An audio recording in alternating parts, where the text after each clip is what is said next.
There are those who say that Palm Sunday is one of those rare occasions when a sermon is not necessary or even recommended.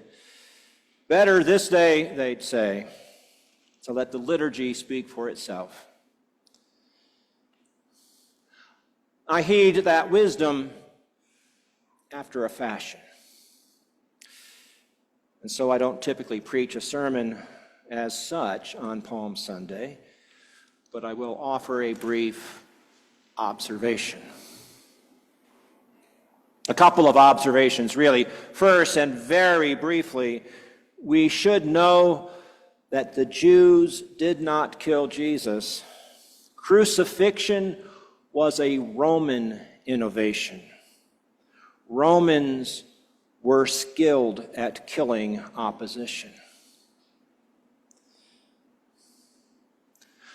But mainly what I observe this year as I consider once more this old, familiar tale of terror is the prevalence of fear. Everyone is driven by their fears, Jew and Roman alike. Fear pervades the scene in the garden. The whole betrayal is filled with a cloak and dagger atmosphere. The chief priests and police look for a way to put Jesus to death because of the threat they perceive him to be. But they move surreptitiously for fear of the people.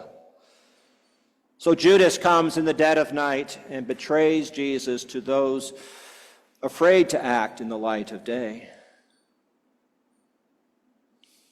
And the disciples, out of fear, do what is entirely natural to us, even 2,000 years later.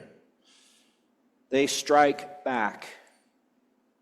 Threatened by a crowd armed with clubs and swords, one of those with Jesus grabs a sword he'd been carrying. A concealed weapon, it seems. One of the disciples has a sword, and with it he cuts off the ear of the slave of the high priest. Peter, blessed Peter, cannot help himself. He follows to see what will happen, all the while keeping what he presumes to be a safe distance.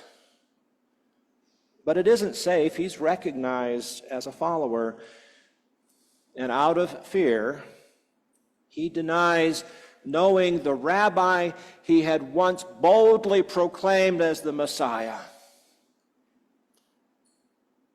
And when the cock crows and Jesus looks over at Peter, Peter withdraws under another cloak of fear, the fear that he could, by this denial, prove himself to be so spineless. And he leaves.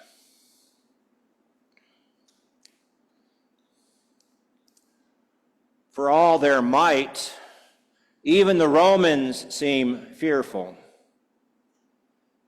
They do all they can to impose their version of peace on an occupied territory, but they fear the next outburst, and fear of that outburst makes them cruel, so it seems to me. For if not afraid, surely they could have found enough strength to show mercy to a condemned man. Instead, soldiers mock Jesus and beat him. They blindfold him and taunt him. And even Pilate, with the full weight of the Roman Empire behind him, seems desperate. He jumps at the chance to push the problem of Jesus off to Herod. And when Herod returns Jesus to him, Pilate wants to release Jesus, but in the face of an agitated crowd, whose fears, it seems, have been stoked by their acknowledged leaders, Pilate grows weak and relents. Fear pervades everything. Fear drives everyone, Roman and Jew, leaders and followers alike. Fear drives everyone, Everyone, that is, save Jesus. Jesus alone faces the fear and refuses to be driven by it. Even as he marches to his death, Jesus spares a word for women beating their breasts in sorrow. Even as he's nailed to a cross, Jesus forgives. Even hanging on that cross, Jesus offers comfort to the criminal beside him. Jesus alone remains true. That's what today and the whole of this Holy Week is about.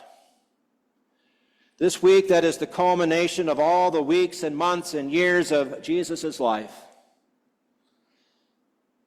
Being born in human likeness, as St. Paul says in Philippians, being born in human likeness, Jesus walked the way that is common to us all, full of joys, to be sure, and marked by pain and sorrow and fear.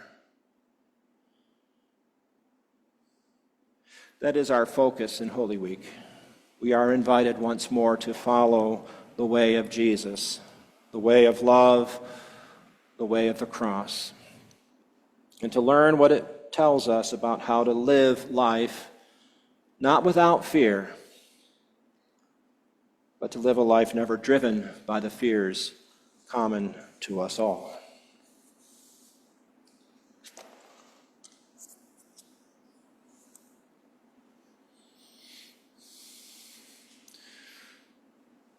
Let us sing the last two verses of Ride On in Majesty.